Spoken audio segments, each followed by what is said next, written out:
আসসালামু আলাইকুম। আবারও নিয়ে আসলাম নতুন ভিডিও। এখন আমি দেখতে পাচ্ছেন যে আমি চালটা ধুয়ে নিচ্ছি। চালটা ধুয়ে 10 মিনিট ভিজিয়ে রাখবো। দেখেন এখানে আমি হাঁড়ি বসিয়ে দিয়েছি,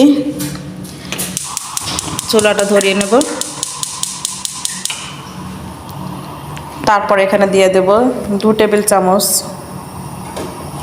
তেল। তারপরে দিয়ে দেবো 2টা আস্ত কাঁচামরিচ। তারপরে দিয়ে দেব ক্যাপসিকাম ও পেঁয়াজ কুচি। তারপর দিয়ে দেব গাজর কুচি। তারপরে এটা যখন বাদামি কালার হয়ে আসবে, তারপরে দিয়ে দেব একটা আলু টুকরো করে কাটা। হালকা একটু নেড়ে চেড়ে ভেজে নেব। নেড়ে চেড়ে ভেজে নিয়েছি। এখন এর ভিতরে দিয়ে দেবো পরিমাণ মতো পানি। তারপর দিয়ে দিলাম লবণ স্বাদ মতো। তারপর দিয়ে দিলাম এখানে কারি পাতা। তারপরে দিয়ে দেবো সামান্য একটু জিরের গুঁড়ো, এলাচের গুঁড়ো, দারচিনির গুঁড়ো, আদার গুঁড়ো, গোলমরিচের গুঁড়ো। তারপরে এর ভিতরে দিয়ে দিচ্ছি পোড়া গোশ, গরুর গোশ পোড়া।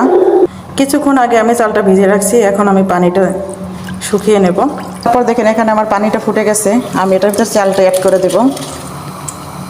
আমার বিরিয়ানিটা হতে হতে আমি এখানে প্যান বসিয়ে নিয়েছি। আমি এখানে আলু কুচি আছে, গাজর কুচি আছে, বেগুন কুচি আছে, মিষ্টি কুমড়া কুচি আছে, টমেটো কুচি আছে, পেঁয়াজ কুচি আছে, ক্যাপসিকাম আছে। এগুলো আমি এই প্যানের ভিতরে ভেজে নেব। এখন এখানে দিয়ে দেবো তেল।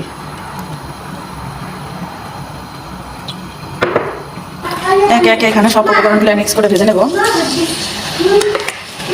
বিরিয়ানিটা সবজিটা ভাজা হতে হতে আমি কেটে নেব সালাদ। দেখেন আমি সালাদ কেটে নিয়েছি। এখন আমি প্লেটে তুলে নেব।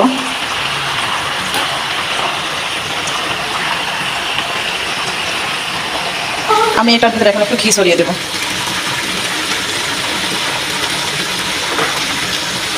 ঘি ছড়িয়ে দিয়ে চুলার গ্যাসটা লো করে নেব। 5 মিনিটের জন্য ঢাকনা দিয়ে ঢেকে দেব। এর মাঝে আমি তুলে নেব সালাদ।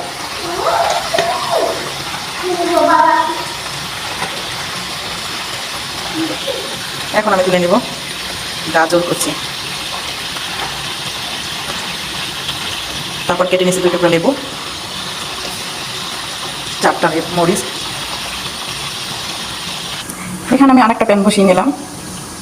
এখান থেকে ভাজা সবজিগুলো এই প্যানের দিয়ে দেবো। ভাজা সবজির ভিতরে সামান্য একটু গোলমরিচের গুঁড়ো দিয়ে দেবো। তারপরে দিয়ে দেবো একটু টমেটো সস। হালকা করে একটু নেড়ে চেড়ে নেবো।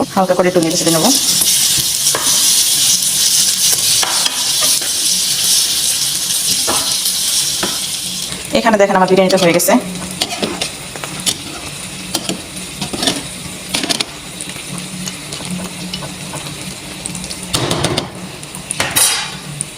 একটু ঢেকে রাখি। এখানে ছড়িয়ে দেবো হালকা একটু লবণ। অবশেষে আমার বিরিয়ানিটা হয়ে গেছে। আমি এখন এই হটপটের ভিতরে রেখে দেবো।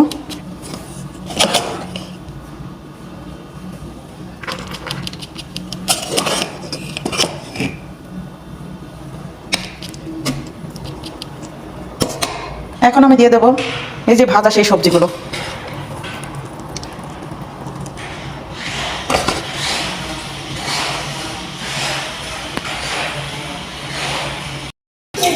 ভিডিওটা ভালো লাগলে লাইক, সাবস্ক্রাইব, শেয়ার করে দেবেন।